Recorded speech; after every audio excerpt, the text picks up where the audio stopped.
Las piezas comienzan a acomodarse para la postuladora de magistrados del Tribunal Supremo Electoral. Universidades definen representantes a la espera que mañana concluya la elección en el Colegio de Abogados. Otra vez, la audiencia contra Roxana Valdetti por el caso cooptación del Estado queda suspendida. Sin embargo, en la carpeta judicial se esperan 2 más que confesarán delitos cometidos. Primer caso de sarampión en el departamento de Guatemala. Salud advierte que una persona contagiada en Sololá se movió a la capital y ahora está bajo observación. Ahora suman 10 casos en total. Cada quien, qué potestad tiene la DGT, qué tiene Provial y qué tiene PNC Trans. Porque eso es bien importante para regular el principio. Dirección General de Transporte posterga para la mitad de febrero los operativos para la supervisión de camiones y buses que deben de tener reductores de velocidad. Comunicaciones señala que revisiones se derivarán en castigos a quienes incumplan. La banca impulsa la inversión extranjera en el país. Otros sectores ayudan en el crecimiento de esta categoría importante para la estabilidad de Guatemala. Hoy hablamos de las perspectivas económicas para el país. Trump ordena una investigación contra el jefe de la Reserva Federal como parte de su embate por controlar la política monetaria de la potencia global. Expectativa por disputa en los mercados financieros. Termina el ciclo de pesadilla para el Real Madrid que encabezó Xabi Alonso. Otro exjugador merengue asume la dirección de los blancos con la esperanza de salvar la temporada luego de la derrota con el Barcelona.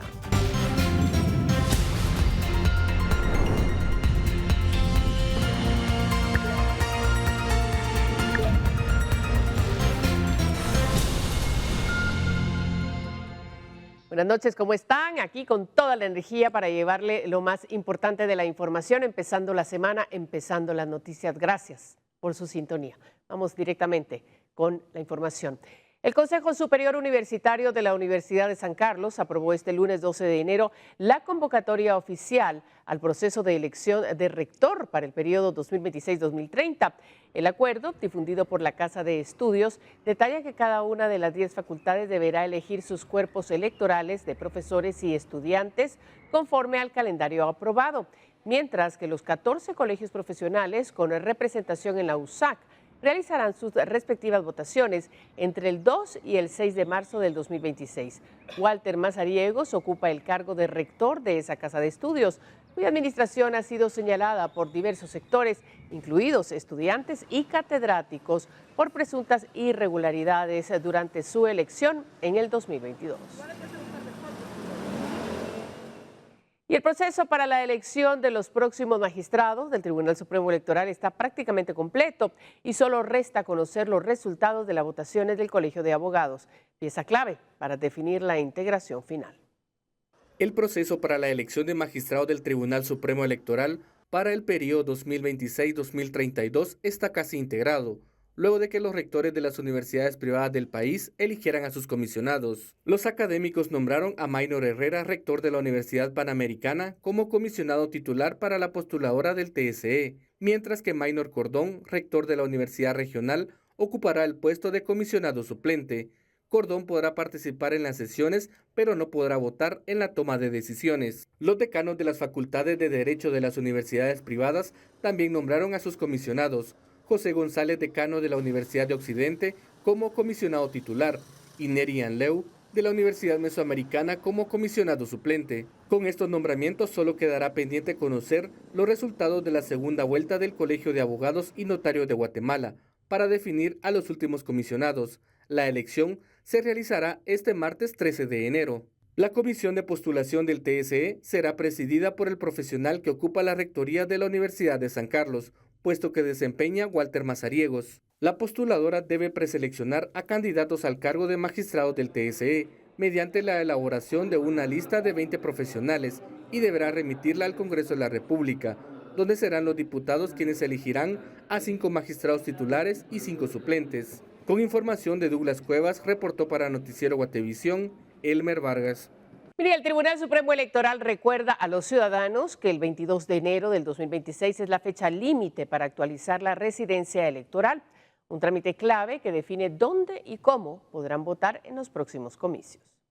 El Tribunal Supremo Electoral mantuvo el llamado a los ciudadanos para actualizar su residencia electoral antes del 22 de enero de 2026, fecha en la que cierra el plazo para realizar este trámite. La residencia electoral es el dato que establece en qué municipio y centro de votación debe emitirse el sufragio. Aunque parece un proceso administrativo, es determinante para la elección de autoridades municipales. El TSE recordó que este proceso es especialmente importante para quienes han cambiado de domicilio por motivos laborales, de estudio o por mudanza, ya que si no está actualizada la información, el ciudadano podría ser asignado a un centro de votación lejano o no aparecer en el patrón del municipio donde reside actualmente. ¿Para qué nos sirve la residencia electoral? Pues para que podamos votar cerca de la casa o para que podamos elegir a la autoridad municipal de un determinado municipio.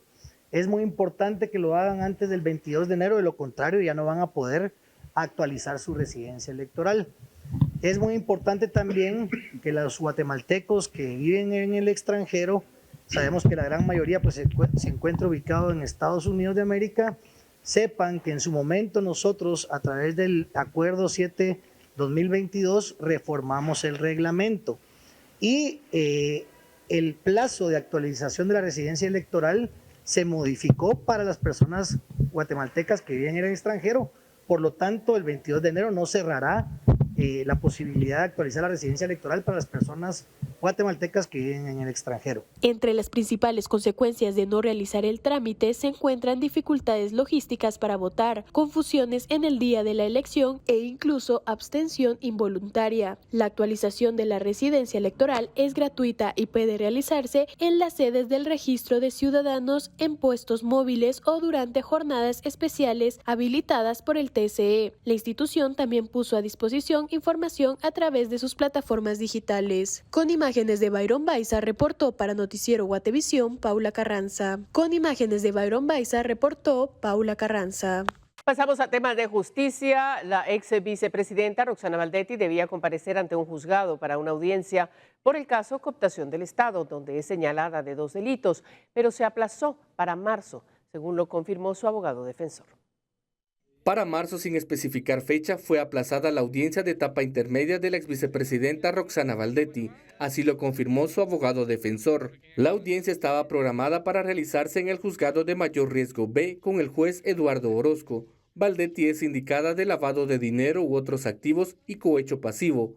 Esto por el caso cooptación del Estado. La agenda de la Judicatura de mayor riesgo refiere que el próximo 15 de enero hay programada una aceptación de cargos, para el 19 una audiencia de etapa intermedia y para el 20 otra audiencia de aceptación de cargos. Sin embargo, se desconoce quién de los indicados podría comparecer ante el juzgador. El caso cooptación del Estado fue develado en junio de 2016 por la CICIG.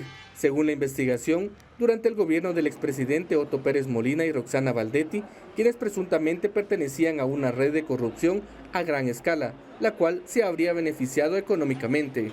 La ex vicemandataria también ha sido señalada y procesada en otros casos como La Línea, Lago de Amatitlán por la supuesta limpieza del lago, TCQ y el caso RIC, vinculado con la creación de plazas fantasma. Con imágenes de José Sánchez, informó para Noticiero Guatevisión, Elmer Vargas. En otras noticias, la continuidad o no del estado de prevención decretado el 13 de diciembre del 2025 en Sololá será evaluada por el presidente Bernardo Arévalo y su Consejo de Ministros. El presidente de la República, Bernardo Arévalo, declaró estado de prevención en los municipios de Santa Catarina, Ixtahuacán y Nahualá, en el departamento de Sololá, como respuesta a un hecho de violencia que dejó 7 personas fallecidas en esa región. La medida fue decretada el 14 de diciembre de 2025 y posteriormente ampliada por un periodo adicional de 15 días, por lo que su vigencia concluye el 14 de enero de 2026, fecha en la que se definirá si el Ejecutivo solicita una nueva prórroga. Ante ese escenario, el ministro de Gobernación, Marco Antonio Villeda, informó sobre los avances en materia de seguridad alcanzados en el área. Nosotros hemos logrado con este estado de prevención tener un control de territorio, evitar que se sigan agrediendo entre las comunidades, pero también evitando que hayan agresiones no solo contra el ejército, sino que contra las fuerzas de seguridad civil. Lo de Nahualá y Santa Catarina y Ixtahuacán es un tema complejo porque es un tema de larga data que lo tenemos que manejar con mucho tino, con mucha prudencia. Estamos realizando trabajos de inteligencia porque tenemos que desactivar a estos grupos criminales que están operando en ese sector. El estado de prevención fue implementado para garantizar la seguridad de la población luego del ataque armado por desconocidos contra un destacamento militar, hecho que según información oficial de la Policía Nacional Civil y el Ejército de Guatemala, se prolongó por más de 10 horas. De acuerdo con la Ley de Orden Público, una vez concluido el periodo vigente, el presidente de la República, tras una evaluación previa, puede autorizar una nueva prórroga por 15 días, la cual deberá formalizarse mediante la emisión de un nuevo acuerdo gubernativo que amplíe la vigencia de la medida. Con imágenes de María René Barrientos para Noticiero Guatevisión, Juan Pablo Garrido. Mire, este 12 de enero se cumplen 3 meses de la confirmación por parte de la Dirección General del Sistema Penitenciario de la fuga de 20 pandilleros del barrio 18 de la cárcel Fraijanes II. Hasta el momento se han recapturado 6 y 1 fue hallado muerto. La fuga de 20 pandilleros del barrio 18 de la cárcel Fraijanes II es un caso que sigue bajo investigación por el Ministerio Público y la Policía Nacional Civil. Han transcurrido 90 días desde el hecho y las autoridades continúan la búsqueda de 13 reos que han logrado evadir a la justicia. De acuerdo con el vocero César Mateo, el trabajo de investigación y las acciones estratégicas continúan para ubicar a los fugitivos. Son criminales peligrosos, son terroristas y se está dando seguimiento. Es importante mencionar que 6 de estas personas han sido recapturados y también hay una persona que falleció y estamos en la búsqueda de los otros restantes. Desde que el sistema penitenciario confirmara la fuga, hace ya 3 meses, el Ministerio de Gobernación ofreció una recompensa de 150,000 quetzales por cada pandillero fugado que permitiera su ubicación y captura. Son 13 personas las que aún faltan y queremos contar con el apoyo de la población siempre a través de la alerta, de la denuncia, cualquier información que nos puedan dar. No necesitamos ningún dato personal, únicamente lo que nos puedan hacer llegar, pero tenemos que confiar en Policía Nacional Civil a través de la denuncia, porque estas personas, donde quiera que estén, van a poner en riesgo la comunidad y el entorno de la misma. Por ello tenemos que unirnos y tener la valentía de denunciar y decir: aquí en mi colonia, en mi comunidad, en mi barrio, hay una persona que la justicia la búsqueda, y hay que recordar también que hay una recompensa si nos pueden dar información que nos pueda llevar a la captura de estos prófugos. De acuerdo con la Policía Nacional Civil, a 90 días de la fuga de Fraijanes II, han sido recapturados el 13 de octubre Byron Eduardo Fajardo Revolorio, alias el Black Demon, el 18 de octubre Melsin de León, alias el Little Strong, y Marlon Sincuir, alias Espectro. El 21 de octubre Nicolás Chantes, alias el Brown, el 20 de noviembre Ever Sinai, alias el Cartoon, y el 4 de enero de 2026 Edwin González, alias el Psycho. Las recapturas han ocurrido en los departamentos de Santa Rosa, Huehuetenango, Escuintla y en San José Pinula. En el caso de alias el Psycho, en el municipio de Villacanales. Con imágenes de Moisés Sheck para Noticiero Guatevisión, Juan Pablo Garrido. En otra noticia, para el viernes 16 de enero se aplazó la audiencia de primera declaración de Milton Noel Najarro García, alias Dark, uno de los pandilleros líderes del barrio 18 que se fugó de la cárcel Fraijanes II en octubre del 2025. La audiencia estaba prevista para este día en el juzgado de turno, pero se suspendió y aplazó debido a la negativa del detenido de proporcionar sus datos de identificación. La investigación señala que pertenece a la clica Solo para Locos del barrio 18. Fue recapturado en Izabal el 23 de diciembre. La detención se realizó en una vivienda de la aldea Las Pitas, Los Amates, en Izabal. Fue de los 20 reos fugados. De ellos, 6 han sido recapturados, 1 más fue encontrado sin vida. Actualmente son 13 los que se encuentran prófugos. Domingo Pérez Chumil, de 45 años, y José Mejía Tiniguar, de 30, fueron capturados en flagrancia cuando sustraían varios objetos de un almacén en el barrio Santiago, en Chiquimulía, Santa Rosa. Según autoridades, ambos pertenecen a la banda Los Quichelenses, que opera en ese municipio. Los detenidos dijeron vivir en la zona 19 de la capital. Investigaciones los señalan de haber participado en el saqueo de otro negocio de zapatos en el mismo municipio el 19 de diciembre del año pasado. Se les decomisaron 13 teléfonos celulares, los cuales llevaban en un costal, además de 8 computadoras. El valor de lo sustraído asciende a unos 100,000 quetzales. Ambos fueron llevados ante un juez donde se resolverá su situación legal.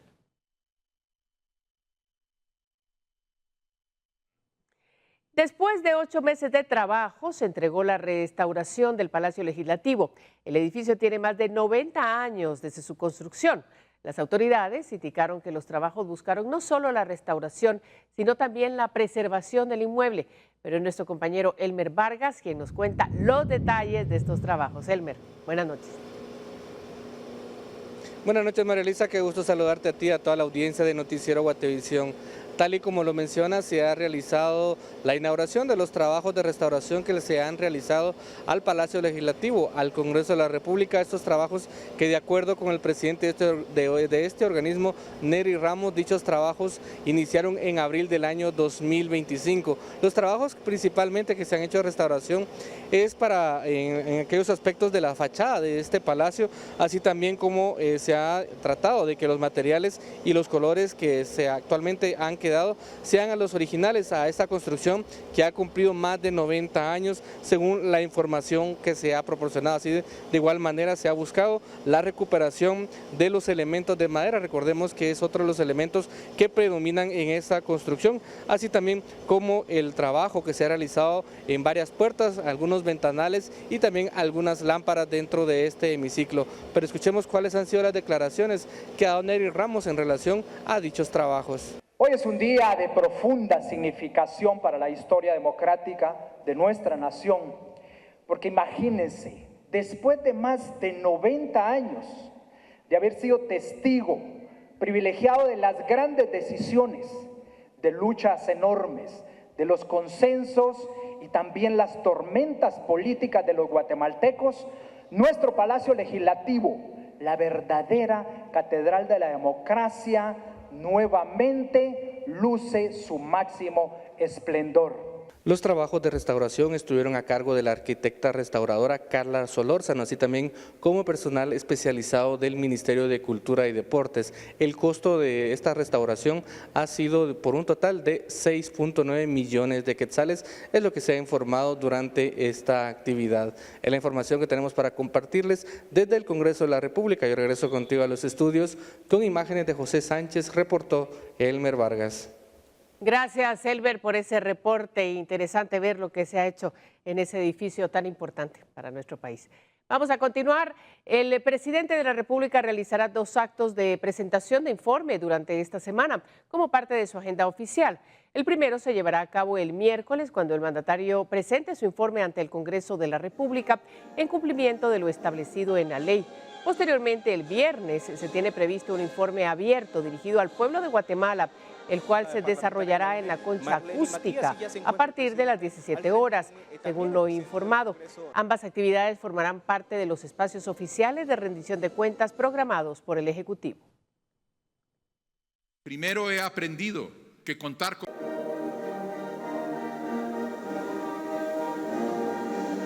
Continuamos con importante información. El Ministerio de Salud confirma ya 10 casos de sarampión ligados al brote en Santiago Atitlán. Sin embargo, ya hay casos en la ciudad de Guatemala. El Ministerio de Salud confirmó nuevos casos de sarampión, uno de estos en la capital. Se trata de un adolescente de 14 años quien habría estado en Santiago Atitlán Sololá durante las celebraciones de fin de año. Según las autoridades, en este lugar ya se reportan 10 casos confirmados y relacionados con el brote detectado el pasado 9 de enero. En el caso del adolescente, fue el 6º caso confirmado en el país y fuera del departamento.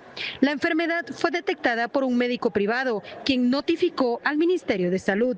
El fin de semana, un equipo sanitario tomó muestras a la familia. Las pruebas fueron analizadas por el Laboratorio Nacional de Salud y el resultado fue positivo. Erika Gaitán, epidemióloga del Ministerio de Salud, explicó que tras una búsqueda activa se detectó que el paciente pasó las fiestas decembrinas en Santiago Atitlán, municipio del que su familia es originaria. La funcionaria informó que ya se activaron los equipos de respuesta y que se dio seguimiento al paciente y a sus contactos cercanos, al igual que al resto. Gaitán hizo un llamado a los padres de familia a revisar el carné de vacunación. Los menores, especialmente ahora que inicia el ciclo escolar en los colegios privados, municipales y por cooperativa, deben estar atentos al mismo. Insistió que los niños deben contar con las 2 dosis de la vacuna contra el sarampión, paperas y rubiola, conocida como SPR. La primera se aplica al año de vida y la segunda a los 18 meses. A los establecimientos educativos, la epidemióloga les pidió estar atentos a síntomas como fiebre, erupción de piel, secreción nasal y ojos enrojecidos. Otra de las preocupaciones es que en los próximos días se realizarán actividades masivas como la Caravana del Zorro y la peregrinación a Esquipulas. Ante ese escenario, Salud advierte que toda persona con síntomas de sarampión debe acudir inmediatamente a los servicios de salud. Las autoridades también solicitan el uso de mascarilla y el lavado constante de las manos. La mayoría de los casos confirmados fueron el 9 de enero y están relacionados con un evento religioso celebrado a finales de diciembre en Santiago, Atitlán, Sololá. Con información de Ana Lucía Ola, reportó Andrea Domínguez. Y la Dirección Departamental de Educación de Sololá emitió un comunicado en atención a las recomendaciones del Ministerio de Salud Pública tras la declaratoria de alerta roja institucional por los 10 casos de sarampión en el municipio de Santiago, Atitlán. Como medida preventiva para este lunes 12 de enero, se cancelaron las actividades de inauguración del ciclo escolar en los centros educativos del sector privado, por cooperativa y municipal, con el objetivo de evitar aglomeraciones y posibles contagios. Además, se ordenó el desarrollo de clases a distancia, mientras se evalúa la situación sanitaria en el municipio. Y con el inicio del ciclo académico 2026 en el sector privado, la Policía Nacional Civil reforzó la seguridad en los alrededores de los centros educativos.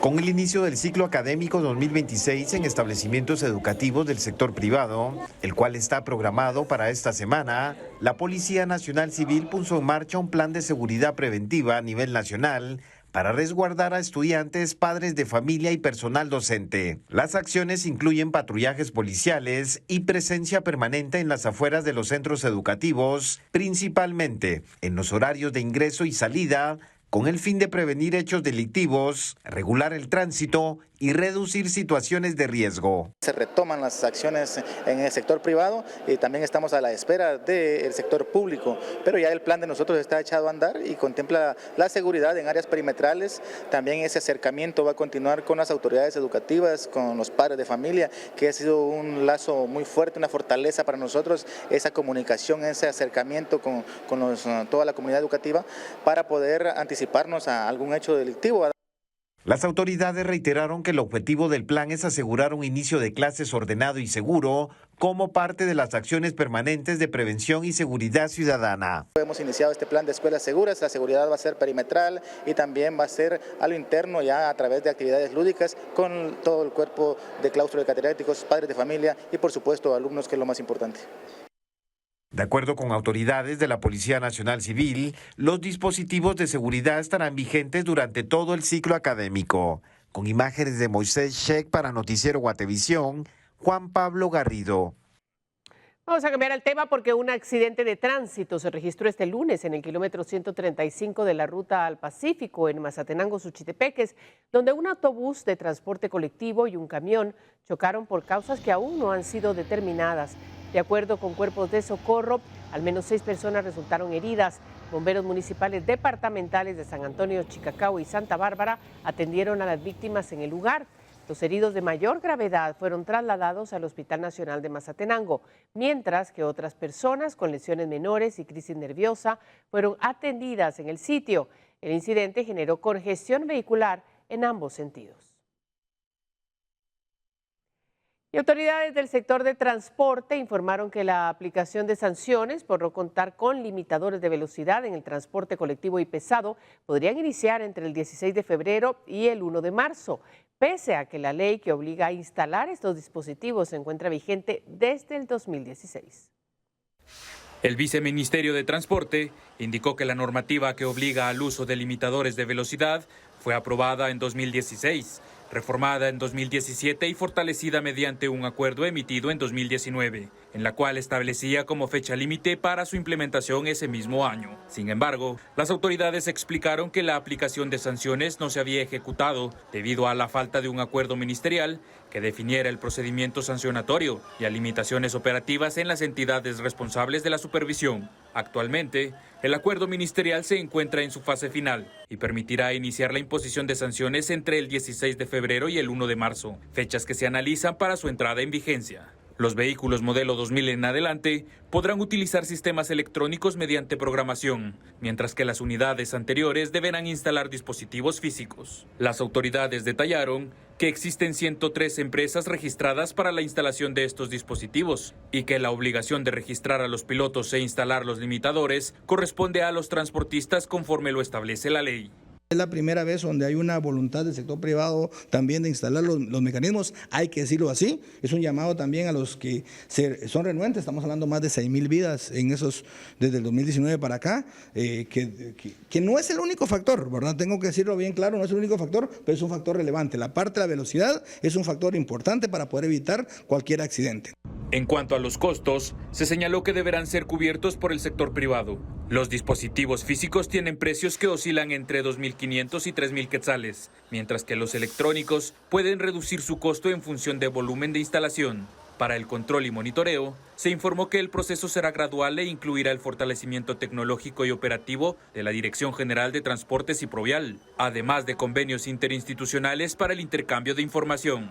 Las autoridades recordaron que las sanciones por incumplimiento contemplan multas de 7 a 10 salarios mínimos, la suspensión de las unidades hasta por 6 meses y, en casos reiterados, la cancelación de la autorización para operar. Con imágenes de Juan Diego González, para Noticiero Guatevisión reportó Oscar Vázquez. Son varios percances los que han... Se mantuvo la alerta en el tramo de la Ruta Nacional 10 que conduce de la antigua Guatemala hacia Santa Lucía, Milpas Altas, debido al derrame de aceite y diésel sobre la cinta asfáltica, situación que provocó múltiples accidentes de tránsito. Varios motoristas derraparon a causa del pavimento resbaloso y fueron atendidos por cuerpos de socorro, la mayoría con golpes y laceraciones menores. Entre los heridos de mayor gravedad destacó Ronald Josué Hernández, de 32 años, quien presentó fractura de tibia y peroné. El paciente fue atendido en el lugar por bomberos municipales de la antigua Guatemala, logrando estabilizarlo y trasladarlo a la emergencia del Hospital Nacional Pedro de Betancur. Un adolescente fue atacado a balazos en la colonia Pedregal 1 por su acompañante. Al llegar al lugar, agentes de la Policía Nacional Civil localizaron el cuerpo del menor con múltiples heridas provocadas por proyectil de arma de fuego. La víctima fue identificada por familiares como Rubén Alexander Aguilar, de 17 años de edad. Según la Policía Nacional Civil, presentaba 4 impactos de bala que le ocasionaron la muerte de forma inmediata. De acuerdo con versiones de las autoridades, el adolescente se desplazaba en una motocicleta junto a otra persona, con quien presuntamente sostuvo una discusión. Minutos después se escucharon varias detonaciones y el presunto responsable huyó entre los matorrales. La escena fue acordonada por agentes policiales, mientras fiscales del Ministerio Público realizaron las diligencias correspondientes para recabar indicios. El INSIBUME pronostica viento frío del norte para esta semana en Guatemala, del lunes 12 al viernes 16 de enero. Se espera que el viento sea moderado y ocasionalmente fuerte al inicio de la semana. También se prevé la presencia de niebla o neblina durante las primeras horas de la mañana y por la noche. Además, se espera cielo parcialmente nublado con intervalos de poca nubosidad desde el norte hasta el centro del país. Podrían registrarse lloviznas o lluvias dispersas asociadas al paso desde frente frío y al ingreso de humedades del Caribe. Durante la noche y la madrugada se espera un ambiente frío en los altiplanos central y occidental. Además, se monitorea otro frente frío para el fin de semana, lo que aumentará la nubosidad y la posibilidad de lluvias en regiones del norte y del Caribe. El INSIBUME recomienda abrigarse bien, especialmente durante la noche y la madrugada en los altiplanos, y tomar precauciones por la fuerza del viento norte. Continuamos con abundante ingreso de humedad y nubosidad principalmente en las regiones de Caribe, franja transversal del norte, norte de valles de oriente, lo que prevemos persistan ahí las condiciones lluviosas, así también la probabilidad de que ocurran crecidas repentinas de ríos e inundaciones es alta. Respecto al pronóstico, temperatura, preveemos un descenso en la temperatura diurna el día de hoy, principalmente del norte al centro del país. Hacia la costa sur continuamos con temperaturas calurosas, oscilando entre los 33 a 35 grados, y continuamos con temperaturas bajas principalmente hacia el occidente, oscilando entre los 8 a 10 grados.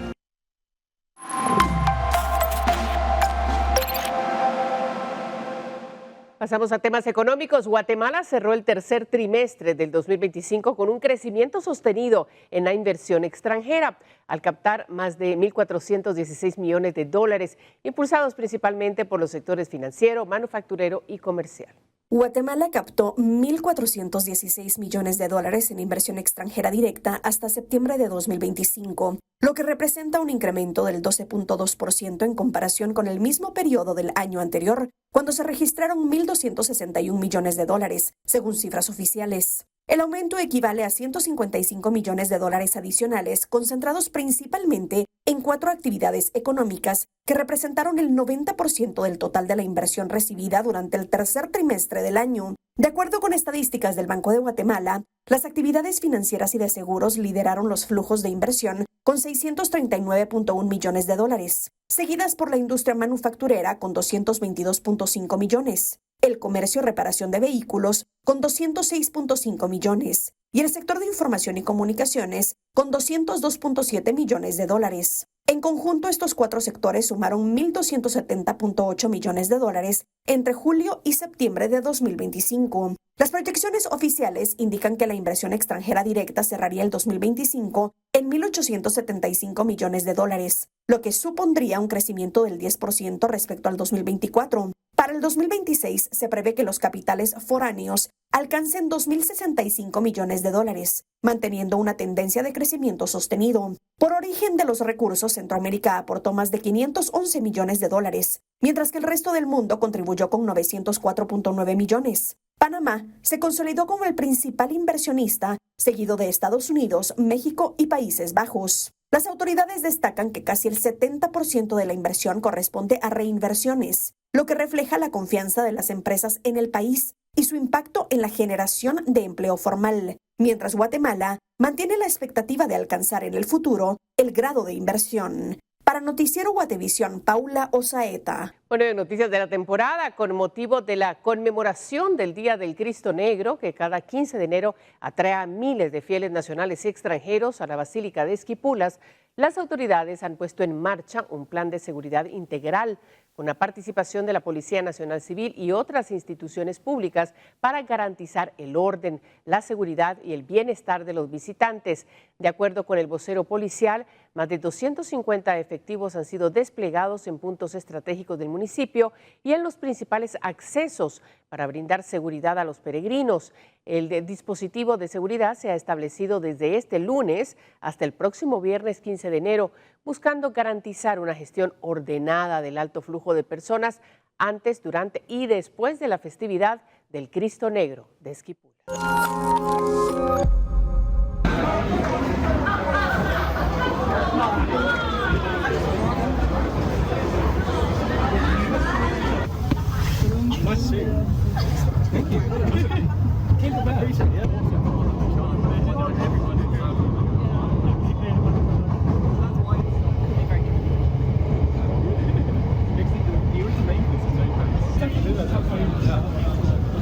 Yes.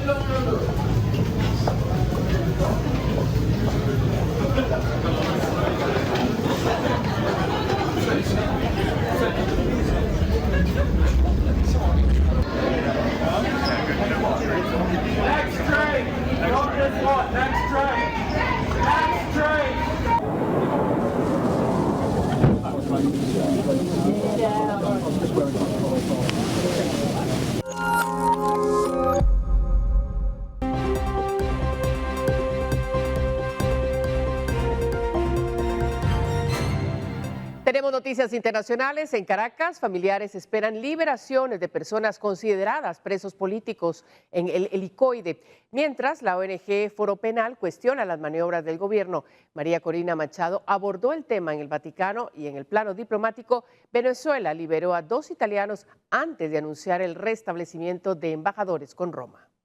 Revelaciones de una nueva era o liberaciones a cuentagotas. El helicoide, la temida prisión del Servicio de Inteligencia de Venezuela en Caracas, atrae la atención de familiares de presos políticos que aguardan que los suyos sean beneficiados por estas excarcelaciones. Sin embargo, las cifras de liberados anunciados por el Ejecutivo contrastan ampliamente con las que ha podido comprobar la ONG Foro Penal. Desde esta organización cuestionan la maniobra del gobierno. Se continúa repitiendo lo que hemos denominado el efecto puerta giratoria, que incluso habiendo escarcelado a 100 personas, 200, 300, que tampoco sería significativo en los términos al menos porcentuales de la cantidad de presos, se encarcelan nuevas personas para llenar o reciclar los que escarcelan. Precisamente los presos políticos fueron uno de los temas que trató la Nobel de Paz venezolana María Corina Machado con el Papa León XIV en el Vaticano. Mientras tanto, en el plano diplomático, la liberación de 2 ciudadanos italianos por parte de Venezuela fue seguida por el anuncio del restablecimiento de embajadores por Caracas y Roma. De otra parte, en Venezuela, los niños volvieron a clases, una muestra de normalidad en medio de un agitado inicio de año. Tenemos que seguir adelante. Es un país lindo, bello, mire el sol tan radiante que salió hoy empezando la semana. Que nos vean tranquilos y en paz trabajando es porque nosotros no podemos dejar que el país se caiga. Un país que sigue a la espera del siguiente movimiento del presidente estadounidense Donald Trump, quien sacudió la política internacional con la detención del mandatario Nicolás Maduro el pasado 3 de enero. Bueno, y el presidente Donald Trump recibirá el jueves a la opositora venezolana y Premio Nobel de la Paz, María Corina Machado. La semana pasada, el presidente estadounidense declaró que estaba impaciente por saludar a la opositora, quien salió de Venezuela clandestinamente gracias a la colaboración estadounidense para recoger su premio en Oslo. Machado dedicó el Premio Nobel a Trump, quien, sin embargo, mostró una actitud muy reservada a contar con ella para una eventual transición política en Venezuela. Machado dijo este lunes que está más cerca de la derrota del mal en Venezuela tras la operación militar estadounidense para derrocar y sacar del país al presidente Nicolás Maduro y a su esposa. Por su parte, la presidenta de México, Claudia Sheinbaum, dijo este lunes a su homólogo Donald Trump que la presencia de tropas de Estados Unidos en México no está sobre la mesa, en medio de nuevas amenazas del magnate republicano sobre una intervención en el país. En una llamada con Donald Trump, la presidenta de México, Claudia Sheinbaum, le dijo que la presencia de tropas de Estados Unidos en suelo mexicano no está sobre la mesa, en medio de nuevas amenazas del magnate republicano sobre una intervención en el país. Sheinbaum conversó con Trump luego de que el magnate republicano amenazara nuevamente el jueves con atacar por tierra a los cárteles de la droga, a muchos de los cuales Estados Unidos ha clasificado como organizaciones terroristas. Y tampoco estamos de acuerdo con que el que Estados Unidos le llame terrorismo implique pues una intervención en nuestro país. Tan lo dejamos claro que cambiamos la Constitución o agregamos a la Constitución un párrafo donde quedara claro que el pueblo de México estaba en contra de cualquier intervencionismo. Sheinbaum también afirmó que Trump le preguntó sobre la operación militar en Venezuela, que terminó con la detención del presidente Nicolás Maduro. Me preguntó cuál era nuestra posición respecto a Venezuela. Le dije que es la posición pública, que nosotros tenemos una constitución, que estamos en contra de las intervenciones militares. Incluso dijo, bueno, entiendo que esa es su constitución, y esencialmente esa fue la conversación sobre el tema de Venezuela.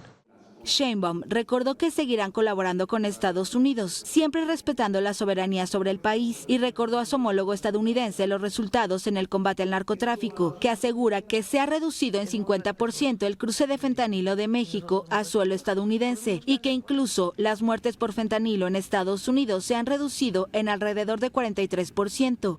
Pidió que el gobierno vecino controle el consumo y destacó la incautación de laboratorios, la detención de personas vinculadas con la delincuencia organizada y la reducción de homicidios en México. Y la OTAN y Groenlandia anunciaron hoy su intención de cooperar para reforzar la defensa de ese vasto territorio autónomo danés, con el objetivo de disuadir a Donald Trump, decidido a tomar su control a cualquier precio, alegando la amenaza de China y Rusia. El presidente estadounidense acentuó la preocupación al declarar el domingo que tomará Groenlandia de una forma u otra y descartó la posibilidad de un arriendo, al afirmar: necesitamos un título. Durante el último año, Dinamarca ha aumentado significativamente sus inversiones en Groenlandia para apaciguar a Washington. Esta vasta isla ártica, con una población de 57,000 habitantes, posee importantes recursos minerales, la mayoría de los cuales permanecen sin explorar, y se considera un lugar estratégico. Los expresidentes de la Reserva Federal de Estados Unidos criticaron este lunes, en una declaración conjunta, la investigación penal contra el presidente del Banco Central, Jerome Powell, la cual consideraron un intento de socavar la independencia del organismo. La justicia de Estados Unidos abrió una investigación contra el presidente de la Reserva Federal, Jerome Powell, lo que generó duras críticas por parte de exdirigentes del Banco Central. El propio Powell informó el domingo que la Fed había recibido citaciones de un gran jurado y amenazas de una acusación penal relacionadas con su testimonio ante el Senado en junio, lo que consideró una acción sin precedentes del gobierno de Donald Trump. El tema en debate es la renovación de la sede de la Reserva Federal con un costo de $2.500 millones, por la que Trump ha atacado repetidamente a Powell. El año pasado, el presidente planteó la posibilidad de despedirlo por los sobrecostos de la remodelación de los edificios históricos. Pero Powell dijo que se trata de pretextos. La amenaza de cargos penales es consecuencia de que la Reserva Federal fije las tasas de interés según nuestra mejor evaluación de lo que servirá al público, en lugar de seguir las preferencias del presidente. El Banco Central estadounidense es un organismo independiente que tiene el doble mandato de mantener la estabilidad de los precios y un bajo nivel de desempleo. Su principal herramienta es fijar una tasa de interés de referencia que influye en el precio de los bonos del Tesoro de Estados Unidos y en los costos de los préstamos. Trump ha criticado regularmente a Powell, llamándolo imbécil o idiota, por las decisiones políticas de la Fed y por no reducir las tasas de interés de forma más drástica. El lunes, expresidentes del Banco Central denunciaron un intento de socavar la independencia de ese organismo.